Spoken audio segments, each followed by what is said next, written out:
arena ankibony tany 80 hatramin'ny 70 isanjaton'ny fahazahon-dalana no efa lasa ny sinoa. tiako i Madagasikara mena be mitoy ny fameloma maso ny anto.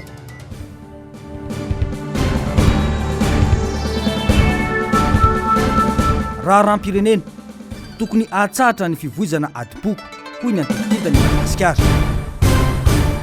Sabotsy 12 Mey 2024 atonga soa indrianao tomboky lasy tongavy ato anatin'izao fotoana ny fampahalalam-baovao izao aterina ny arabary manasana mampanajana anaraka ny vaovao hatramin'ny farany. Pejiny politika avy hatrany nampidirina ponja vonjimaiky eny an-tanimory Paul Rabary nalefeny tsy afa Yves Maurice Rakotoniaina sekretera jeneral ny ministera ny fizahantany teo aloha araka ny fanapahan-kevitry ny fitsarana lohampiam-pangana maro no anenjiana azy ireo mifototra amin'ny fikonokononana sy fanomanana hetsika fanakorontanana hita avokoa ireo profy samihafa nanomanan'izy ireo izany raha ny fanazavana nomeny manampahefan'ny mpitsarana namoahana didy fampisamborana kosa n'ireo rehetra tafiditra ao anatin'ny tiraraha ity raha ny fanamafisany mpisolo tony pampanololalana voalohany fanampanazavana eo amin'ny rindran-tsary ny Mathieu Prince. Enjena no niresaka fikonokononana sy fanomanana itsika fanakorontanana filaminam-bahoaka mba hatongavana amin'ny famonoana tompona andraikitra ambony eto amin'ny firenena sy fifamonoana amin'ny samy malagasy i Paul Rabary sy Yves Maurice Rakotoniaina sekretera jeneral ny ministera ny fizahantany teo aloha. Eo ihany koa ny fanaparitana vaovao tsy marina entina nakorontanana ny saim-bahoaka raha ny fanazavana nataon'ny mpisolo toy ny mpampanolalana voalohany. Araka amin'ny fanadihadiana sy ny atota taratasy naty tonga teto amin'ny fampanaovana dia reto avy ny loham-piam-pangana izay anenjehana azy ireo. Voalohany amin'izany ny fikonokononana sy fanomanana hetsika fanakorontanana ny filaminam-bahoaka mba hatongavana amin'ny famonoana tompona andraikitra ambony eto amin'ny firenena sy fifamonoana amin'ny samy malagasy. Eloka izay voatondro fahaizana andiny fa 7 andalana voalohany 7 andalana fahatelo ny fehezan-dalana famaizana. Ao ihany koa ny fanaparitahana vaovao tsy marina entina anakorontanana ny saim-bahoaka. Eloka izay voatondro fahaizana andiny fa 30 andalana voalohany ny lalàna 9 aotra 7 mifehy ny serasera amin'ny haino vakijery. Ary farany ny fidirana sy famoronana fikambanan'olona mpanao ratsy entina anatanterahana ireo eloka voalaza rehetra etsy ambony izay voatondro fahaizana andiny fa 5 ny fehezan-dalana famaizana. Nandritra ny famotorana no nahitana ny fanomanana ny hetsika fanakorontanana tao anaty teknôlôjia mpifandraisana WhatsApp n'ireo voapanga. Hita tao amin'ny birao iray tamin'izy ireo ihany koa ny ampahany amin'ireo volabe no kasaina hozaraina anatanterahana ireo voalaza rehetra ireo. Raha toa ka tao anatin'ny fiaran'iray tamin'izy ireo ny vola sasany ahitana vola malagasy sy vahiny. Rehefa natao ny fanadihadiana teo anatrehan'ny mpitsaram-panao famotorana dia hita fa nisy ny vesatra izay nianjady tamin'ireo voapanga. Anisan'izany ny fifampiresahana amin'ny hafatra amin'ny alalan'ny WhatsApp, ny fanomanana sy fikonokononana hetsika fanakorontanana filaminam-bahoaka. Tafiditra anatin'izany ny fikasana anao fanambarana maro samihafa. Misy ihany koa ny fampiasana pseudo izay ifaneraserana sy ifandraisana amin'ireo olona izay tsy eto toerana. Misy ny fanaovana fivoriana tsokosoko amin'ny toerana maro eto amin'ny faritanina Antananarivo. Anisan'izany ny ilay toerana efa voalaza tamin'ny valandresaka teo aloha izay nataon'ny tony mpampanolalana. Misy ihany koa ny fanomanana tetika sy paikady androdanana ny rafi-panjakana izay misy ankehitriny. Ankoatr'ireo rehetra ireo dia hita tao amin'ny biraon'ny voapanga ihany koa ny ampahany amin'ireo volabe izay hozaraina anatanterahana ireo zavatra voalaza rehetra etsy ambony. Misy ampahany hita tao anatin'ny fiaran'ny ray amin'ireo voapanga ary voarakitra ao anatin'ny findayan'ny ray amin'izy ireo volabe efa nozaraina mialoha. Marihana moa fa vola malagasy sy vola vahiny euro ireo vola hita sy naparitaka rehetra ireo. Rehefa natao ary ny famotorana ny voapanga tsirairay mahakasika ireo profo hita rehetra ireo dia ny fanipaka tanteraka ny valitenin'izy ireo. Nanapa-kevitra raka izany ny fitsarana napiditra ponja vonjimaiky ny Yves Maurice Rakotoniaina eny amin'ny fonja be ny Tsiafa ary Paul Rabary kosa nalefa eny an-tanymora miandry ny fotoam-pitsarana namoana didy fampisamborana kosa ireo rehetra tafiditra anatin'ity raharaha ity raha ny fanamafisany.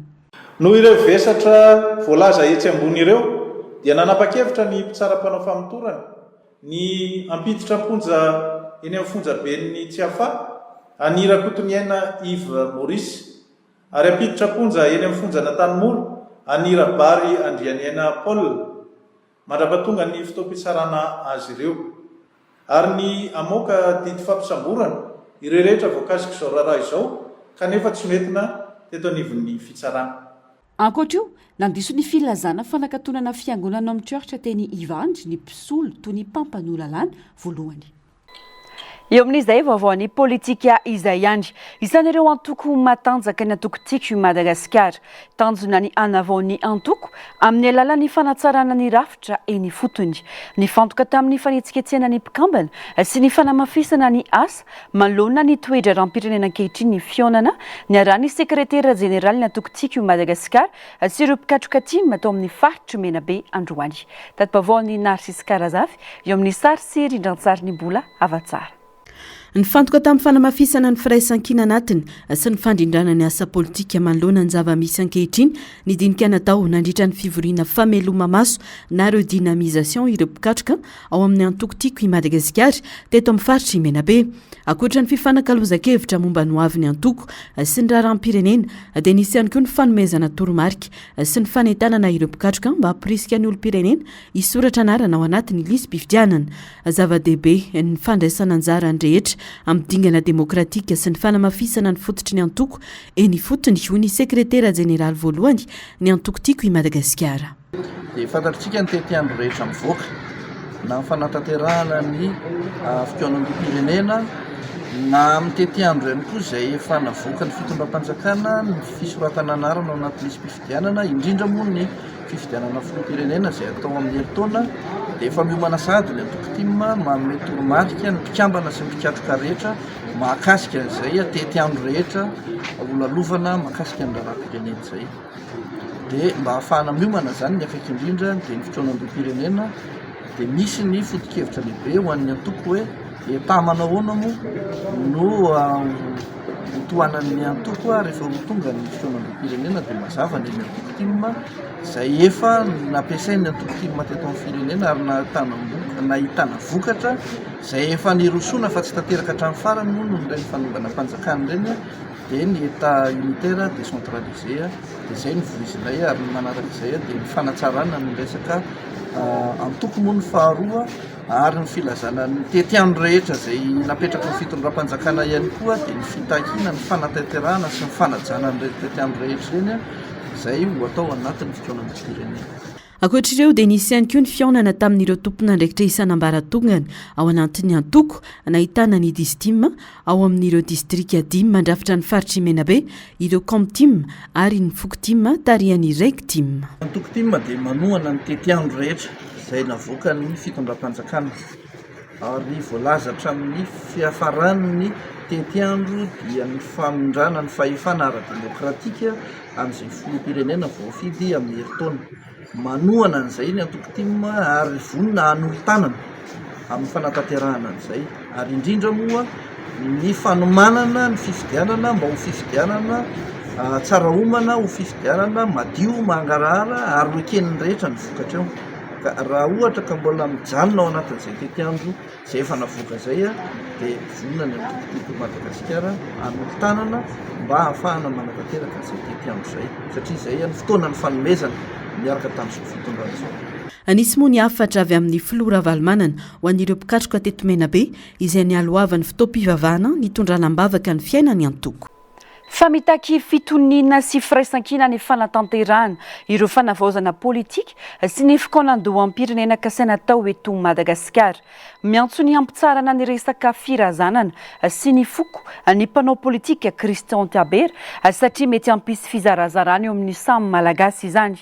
No amafisiny fa ilaina ny fiaramentana sy ny fandraisana anjarany rehetra mba fanamiroso amin'ny fanavaozana maritra eto amin'ny firenena. Fanampanazavana eo amin'ny sariny bola avatsara. tokony hajanona ary tsy atao fitaovana politika intsony ny resaka foko ny mpanao politika Christian Taber satria miteraka fizarazarana sy mampisy disadisa eo amin'ny samy malagasy nambarany fa ilaina ny mampanjaka ny fifampiresahana sy ny fifanajana eo amin'ny samy olom-pirenena indrindra amin'izao vanim-potoana ny fanavaozana izao tokony ho sehatra misokatra amin'ny malagasy rehetra ny adevitra eo amin'ny sehatra ny firenena tsy misy fanilikiliana na fijerena fiaviana sy foko miantso ireo antoko politika sy ireo mpisehatra rehetra eo amin'ny tontolo politika arak'izany mba hampitsahatra ny kabary na fietsika mety ampisy adipoko sy ampisaraka ny vahoaka no mariany fa tsy mitondra vahaolana ho an'ny firenena ny fifanenjehana sy ny fizarazarana fa vao maika mety ampitombo ny krizy ara-politika sy ara-tsosialy. Io moa zany tena hoe refondation izy androany fa lalana processus makany amin'ny tena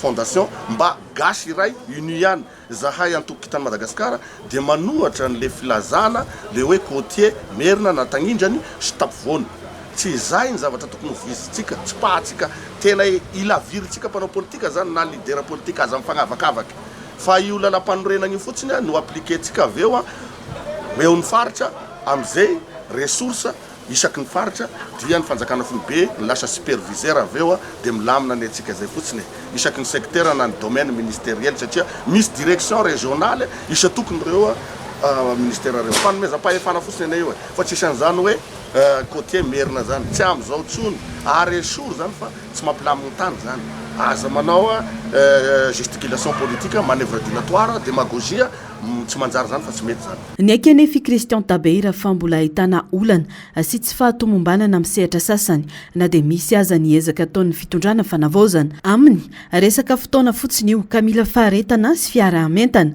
nasongadiny ihany koa fa tanjon'ny fanjakana ny anio ny dingana makany amin'ny fifidianana sy ny fanavaozana amin'ny lafiny politika ary mbola andrasana ny vokatra ivoaka ao aorian'ny fikaonandoha amin'ny pirenena. Fa tsy hoe mivary ray gony taloha vidinao fa presque 200 000 ariary na 2 hetsy ariary zao anizy mba eo amin'ny ray hetsy maherikely eo fa zava-dehibe zany zay aminay ohatran'izany zany karazana pepena ny velotena ny vahoaka zany ohatran'izany koa ny azakazaka raha atosoka eo amin'ny lafiny resakasa zany efa iny ny lancen'ny filohan'ny fanavaozana iny zany le resaka momba ny asa-panjakana eo amin'ny recrutement isan-karazany eo amin'ny 13 000 eo ngamba izy zay na je sais pas mety eo lasaky zay na mihoatra kena fa mbola tsy ampy zany fanavaozana daholo zany eo koa ny lafin'le hoe asa zay amena ny zaza malagasy amin'izay vonona ivoaka ny velany zany fanavaozana daholo zany ny fanavaozana zany tsy ho vita androany fa ny zava-dehibe ao an'ny filohan'ny fanavaozana sy ny androm-panjakana ny fanavaozana sy ny fanjakana fanavaozana aminay atokitany Madagasikara dia miroso miazakazaka any ary izy natao amita élection zay averimberiny foana zay zavatra zay ary mitazona an'le hoe rotona zay navoaka ny aloha hatreto. Ilaina ny fitoniana politika amin'ny fanatanterahana ireo dingana rehetra ireo hoy ny fanamafisana no mariany koa fara mbola ao anatin'ny tetezamita na vanim-potoana marefo ny fitondrana ka tokony alana ny fifandroritana sy ny fanakorontanana mba hahafahana manohy ny fanavaozana marina sy maharitra ho an'ny firenena. Mahakasika ny fiainam-pirenena ho an'ny Madagasikara izay mbola isan'ireo firenena mahantra indrindra eran-tany dia manana anjara toerana lehibe amin'ny lafiny toe-karena sosialy ary politika ny fiara-miasa amin'ny firenena-kafa hoy ny fanehoan-kevitra samihafa. Nambarany iray indina lim-pivoarana fa fiara-miasa tsy miandany amina firenena tokana no mety amin'ny Madagasikara. Tombotsoa antsika kosa ny ady sisika ataon'ny la Frantsa sy Rosia ka tokony hahanararaotra i Madagasikara hoy Pasteur Edouard Tsarame. Ny fikaonandoham-pirenena kosa no tokony hanapaka izany ho Irakoto Dany eo amin'ny fandraisam-peo ny Germain Menjanahary sy ny Artanjona. Anisan'ny tombotsoa azo avy amin'ny fifandraisana iraisam-pirenena ny fahafahana misarika mpampiasa vola vahiny, mampiroborobo ny varotra ary mahazo fanohanana ara-bola sy ara-teknika amin'ny sehatra maro toy ny fanabeazana, ny fahasalamana, fotodrafitrasa ary fambolena. Hatreto dia i Rosia sy la Frantsa no hita fa misosoka mafy iara-iasa amin'ny Madagasikara. Tombotsoa antsika izany fifandrombahana mpiara-miasa izany fa anjarantsika no milalao mba azahoana tombotsoa hoy ny fanehoan-kevitra. Resy lahatra ny rehetra fa ilaina Madagasikara adiditsika sy zay fomba haizantsika mijoe an'izay no sisa tavela amintsika tsika tsy mila olona na firenena andeha ho tompoitsika fa mila mpiara-miasa tsika ka adiditsika sy ny mpitantana ankehitriny mijery amin'izay hoe fiara-miasa no ilainy aminareo zahay afaka hiara-asa amin'ny rehetra zay mitady sy mikatsaka ny tombotsoa ho an'ity firenety. Tsy hoe hiala amin'ny la Frantsa dia hiara-iasa amin'ny Rosia hoy kosa ny fanehoan-kevitra iray indina lim-pivoarana ao anatin'ny fikambanana etsika 2020. mila maleo tena amin'izany Madagasikara fa tsy ho tery amin'ny fiarah-miasa amin'ireo firenena tiany ifandraisana. Tsy miandany amin'ny atsy no tsy miandany amin'ny aroa no mety hoy ny fanazavana. Aminay dia miamby BRICS io fikambanana BRICS tokony alamafy fifandraisana hialaka amindreo tsika tsy miandany amin'ny atsy tsy miandany amin'ny aroa fa tena fifandraisana maleo tena tsy mitady tsika hoe ndrosiana na nabotrety na ny amerikana na nabotrety fa tsisy firenena afaka maboty atsika misy fiandrianam-pirenentsika zay tokony azavo zay tsy ala frantsay dia hita amin'ny hafa fa fiandrianam-pirenena mazavany atsika sy mila manenty terantsika eto fa malalaka tsika. Tsy tokony mbola izy kosa ny fanapahan-kevitry ny fitondram-panjakana amin'izao fotoana momba io fifandraisana iraisam-pirenena io. Mila tao an-databatra boribory izany ka ny malagasy rehetra no mila manapa-kevitra amin'ny firenena tiany iarahana miasa. Tsy ny Rosiana sy ny Lafrantsa ihany no misisika fa efa mipetraka eto ihany koa ny Sinoa izay tsy retsaika na milaza ofisialy hoy ny mpanaraka raharam-pirenena.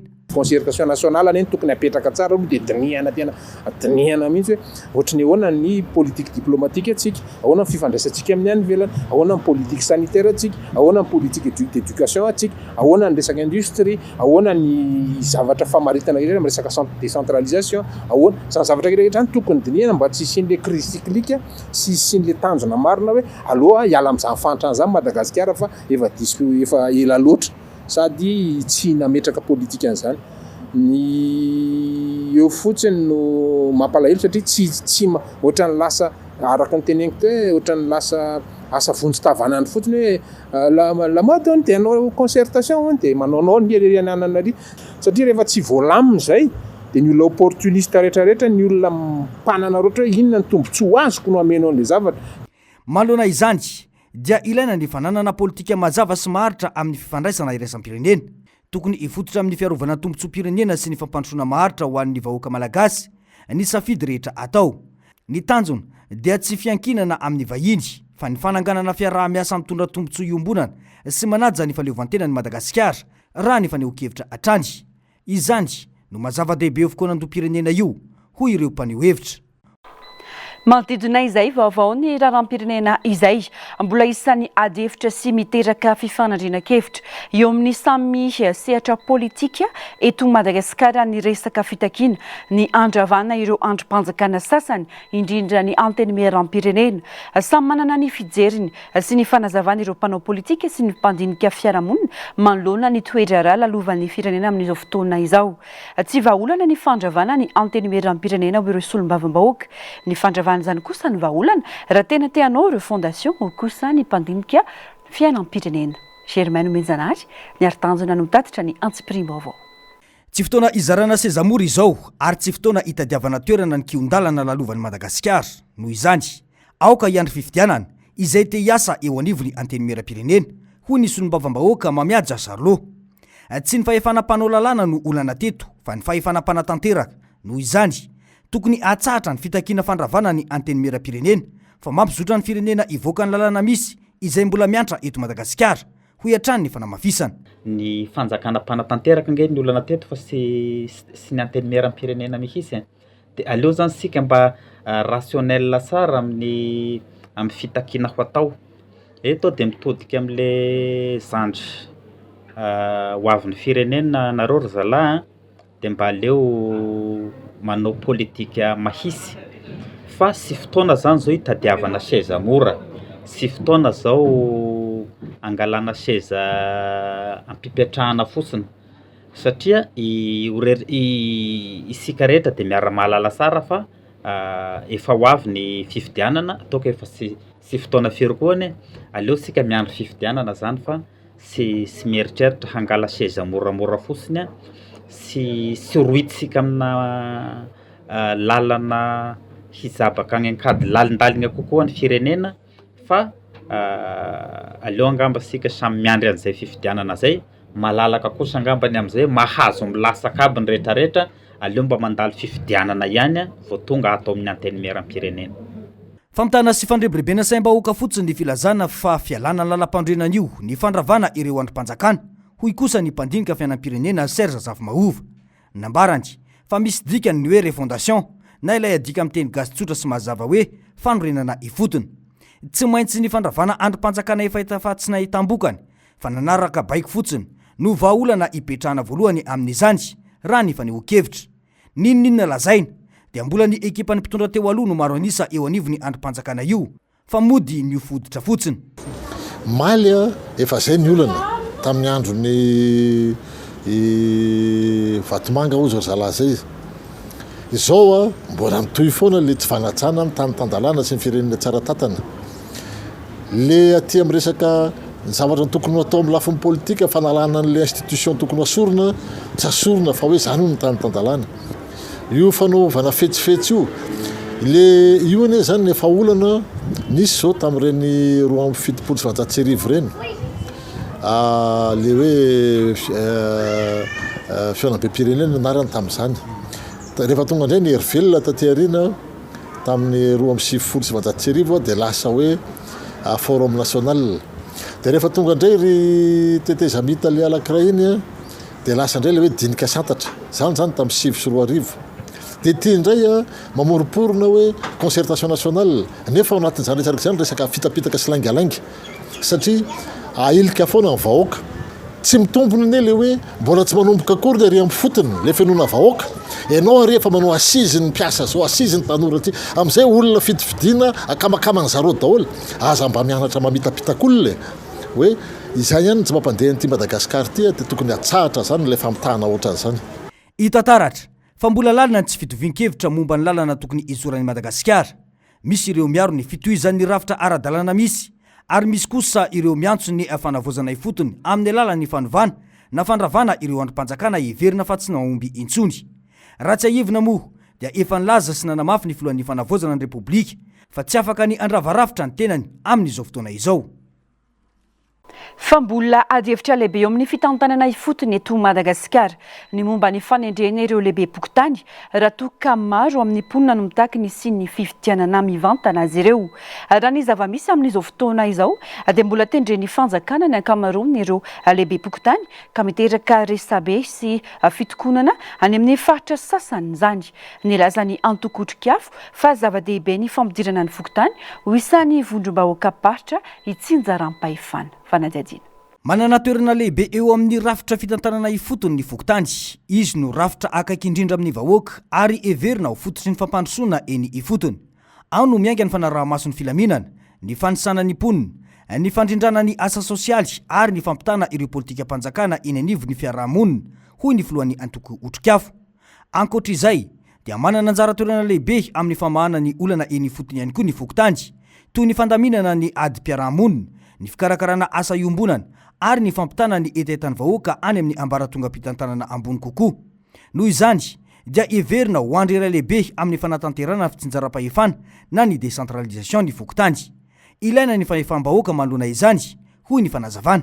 Amin'izao fotoana izao tsisy fokotany tsy alehanao zany ka tsy anakanan'ny olona anao hoe aiza foana le fanavozana satria le fanavozana resahana zany ho an'ny olona izay tohananay dia ny hoe mba miainga amin'ny fahafahan'ny olona maneho ny hevitra, fahafahan'ny olona misafidy izay olona tiany hitantana azy ka mino fa ny mpitondra fanjakana izay nanapa-kevitra amin'le hoe anaovana ny olona fifidianana lehibean'ny fokotany io ngamba efa mahazo lesona manoloana ny korotana eran'ny fokotany etsy io satria tsy dia hita anay loatra zany hoe inona ny olona tsy ampifidianana ny olona dia aleo ny olona hisafidy izay tiany.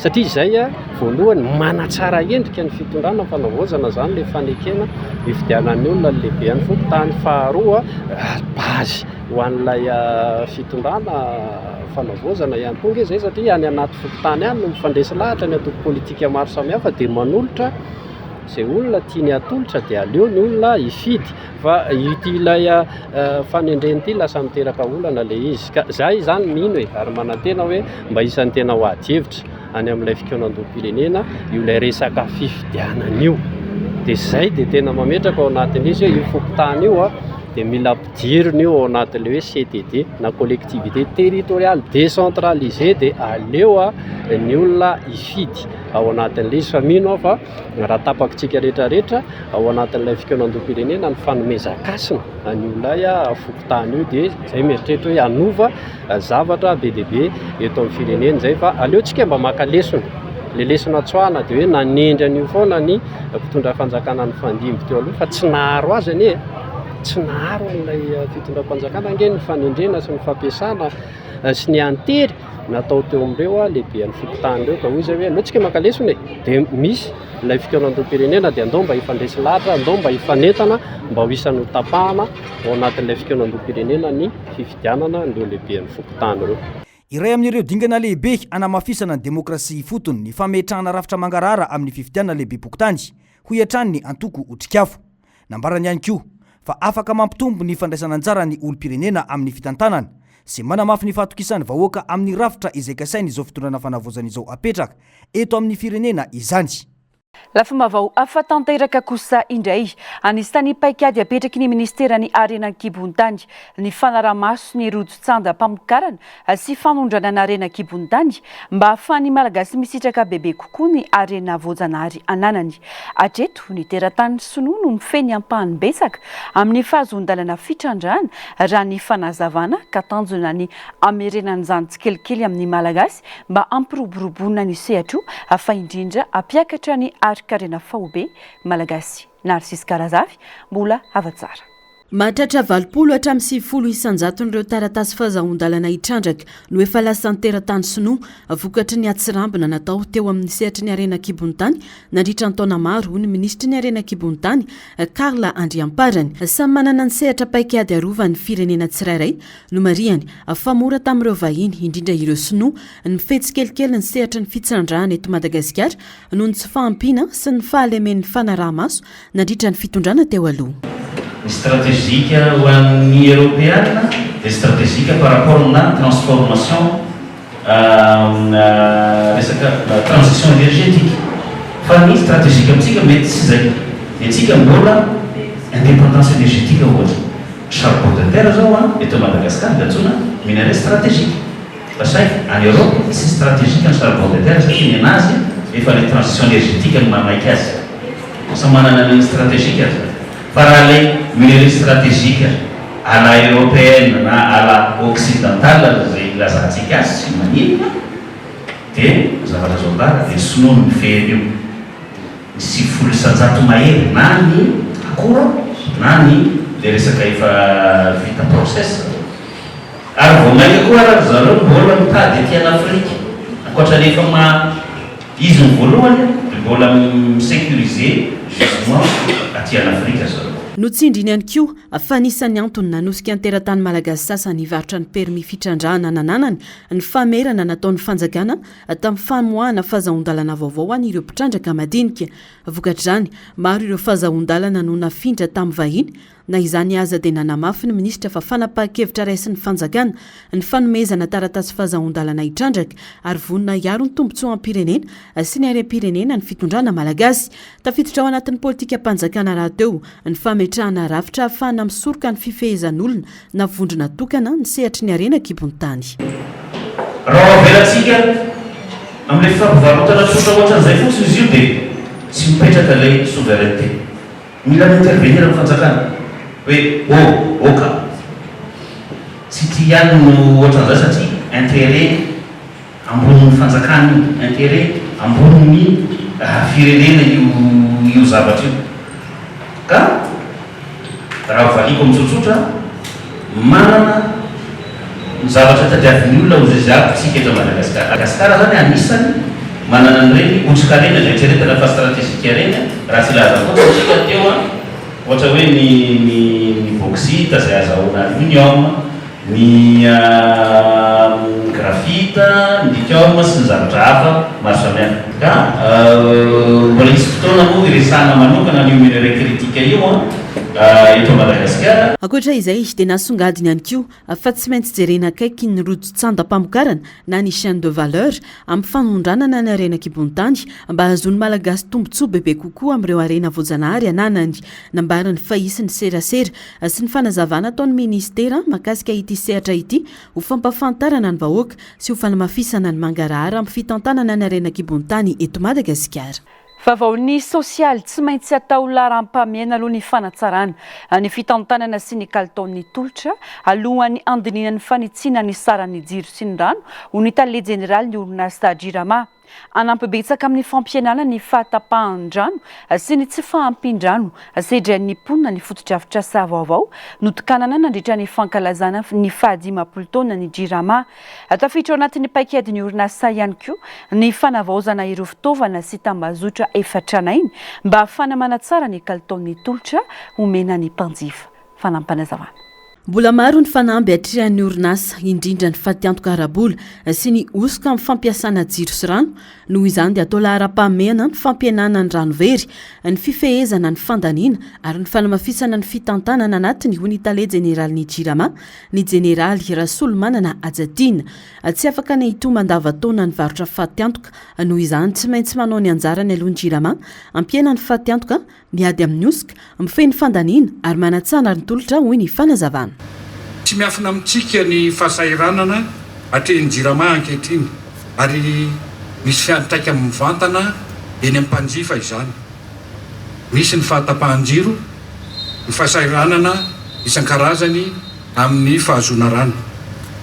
Kanefa ity fahadimapolo taona ity koa dia tsy fotoana hitanisana fotsiny ihany ny lasa fa tokony ho fanombohana vaovao ary izany indrindra no nanompanantsika ny amin'ilay soatoavina hoe hope na midika koa hoe fanantenana satria mila manangana indray jirama tena matanjaka isika. No mariny fahorin'ny fanatanterahana ny fanavaozana anatiny voazo diniana ny fanitsina aradrariny sy ny mangarahara ny sarany jiro sy rano mba hahafahan'ny orinasa mijoro maharitra nefa tsy manavesatra loatra ny vahoaka. Ny fananganana jirama, fananganana indray jirama tena matanjaka dia midika hoe famadiana ny drafim-panarenana ho asa mivaingana sy hita maso.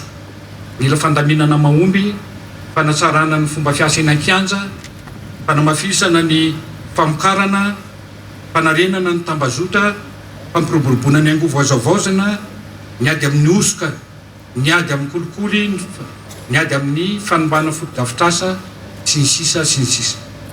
Tsy maintsy averina ny etika sy ny ampo amin'ny mahampiasa ny jirama ary ny toe-tsaina mirahina. Tsy ny fametrahana drafitra na ny fanapahan-kevitra fotsiny ihany akory no hatanterahana ny fanarenana fa indrindra ny famatorantsika sy ny fahatsapahantsika ny mahazava-dehibe ny adidy ankinina amintsika.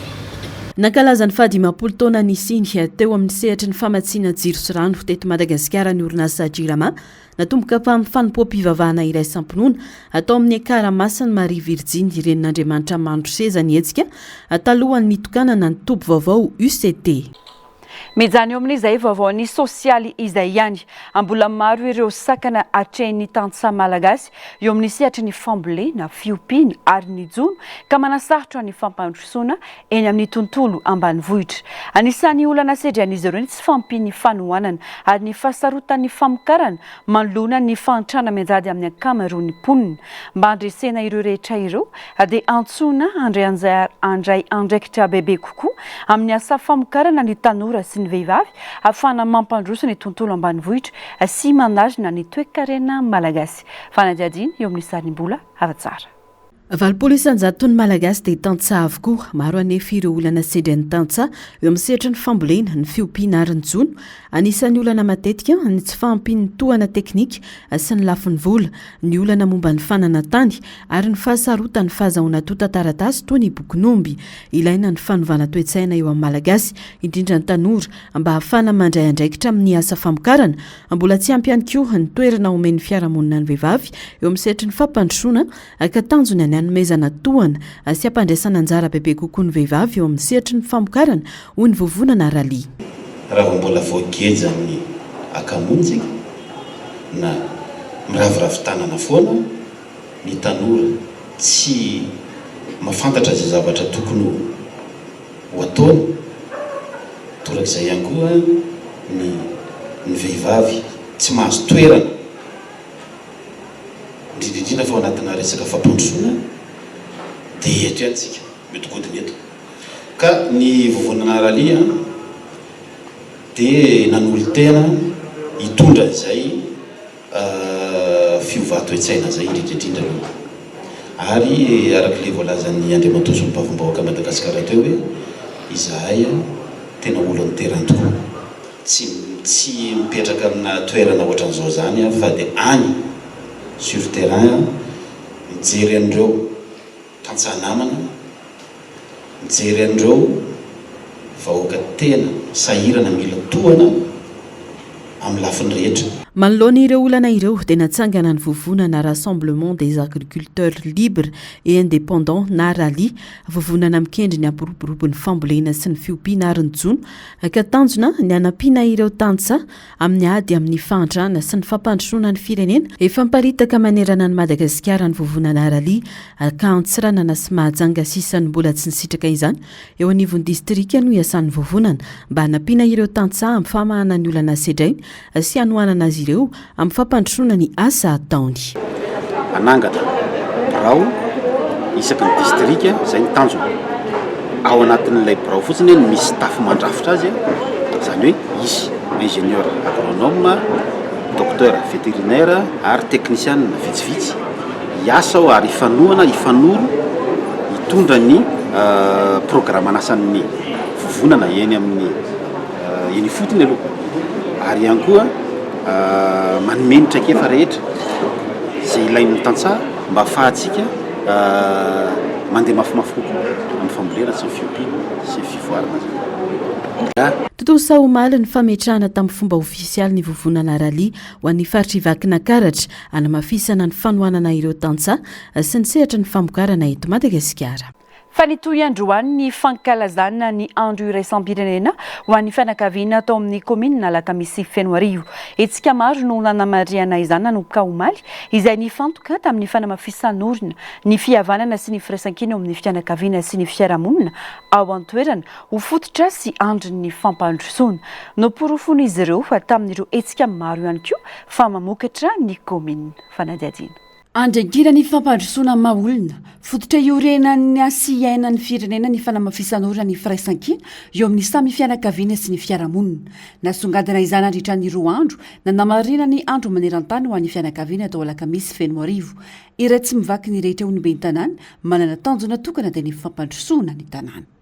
Eto anivon'ity komuna misy antsika ity, tsy hanavana na antoko vonoana, tsy hanavana na lafo ny ara-drazana, tsy hanavana na ataontsika hoe lafiny amin'ny fokotany, fa dia iray ihany isika, fianakaviana iray isika eto anivon'ity komuna misy antsika ity, mba hiombona isika mianakavy amin'ny fampandrosoana ity komuna Alakamisy votovorona ity.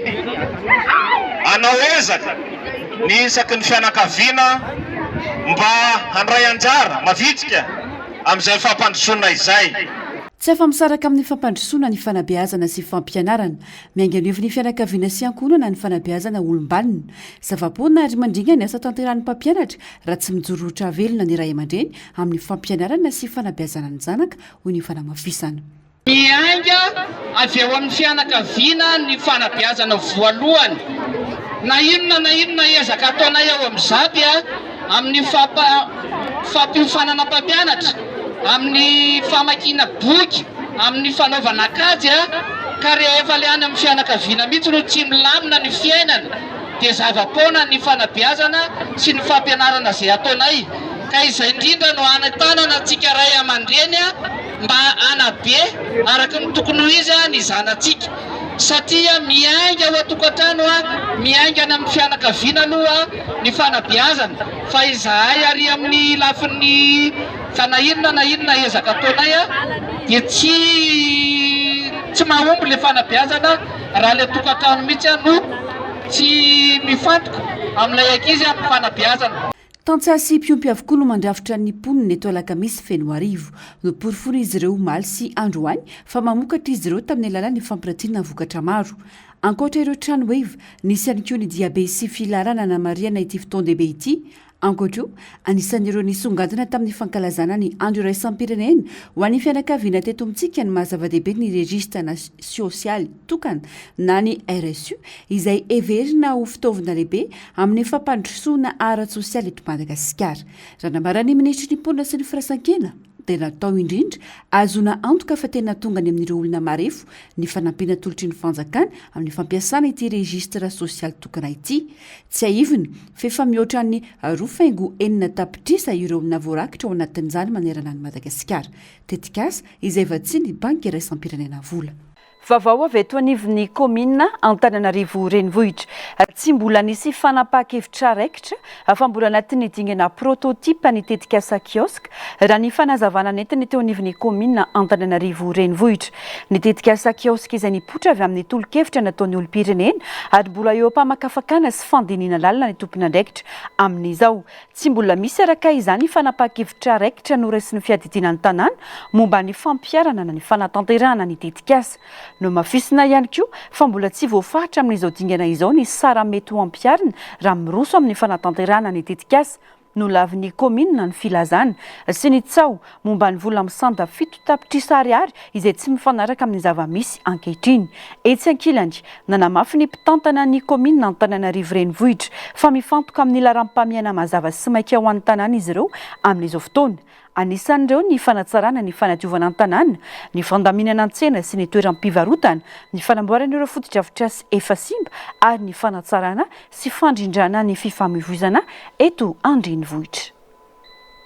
Misy ifandraisany amin'ny fanatanjahantena tsy misy fiovana ho tanterahana ny sabotsy enina jona ho avy izao ny hetsika iray eny an-kianja eny amin'ny kianja bare Mamasina. Lalao-panatanjahantena ifanindrana ny orinasa Ainovakijery raha ny fampahafantarana nataon'ireo mpikarakara. Natao maimaim-poana ny fandraisana anjara an'ireo avy any amin'ny faritra sy ny fahavitriana sy ho fitsinjovana azy ireo noho ny alavirana mamonjy eto Antananarivo. Ankoatra izay, na ena ora etsy ariary ny sara ny fandraisana anjara ho an'ireo taranja-baolina lalovina olona 7 sy ny baskety arahan'ny lasivavy. 2 alina ariary isan'olona kosa eo amin'ny lalao tsipika netibe olon-droa sy olo-telo miaraka.